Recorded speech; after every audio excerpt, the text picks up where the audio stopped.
వృద్ధాప్యంలో ఉన్న తల్లిదండ్రులను నిర్లక్ష్యం చేసే ఉద్యోగుల పట్ల తెలంగాణ ప్రభుత్వం కఠినంగా వ్యవహరించనుంది.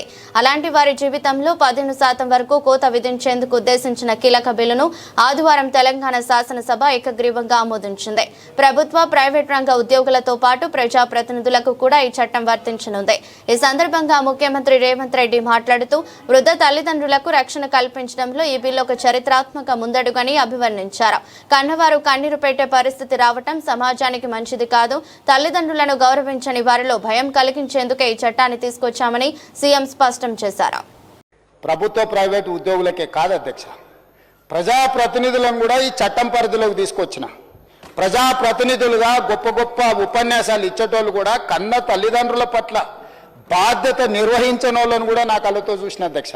అందుకే ఈరోజు ఈ చట్టం ప్రజాప్రతినిధులతో పాటు, ప్రభుత్వ ఉద్యోగులతో పాటు, ప్రైవేటు ఉద్యోగులతో పాటు ఎవరెవరికైతే తల్లిదండ్రులకు పిల్లలు ఉన్నారో, పిల్లలు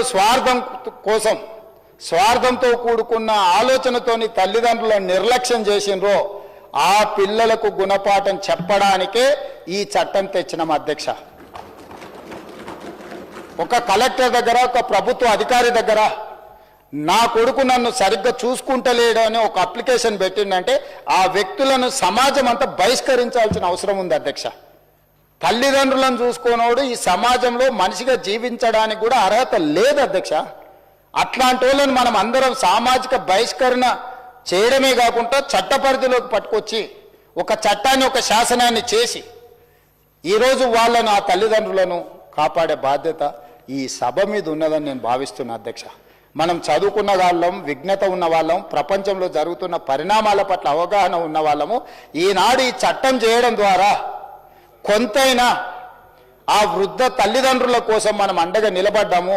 ఇదొక భరోసా, విశ్వాసం. దీనివల్ల పూర్తిగా న్యాయం జరుగుతుందని నేను అనను, వివాదాలు సమసిపోతాయని కూడా నేను అనను.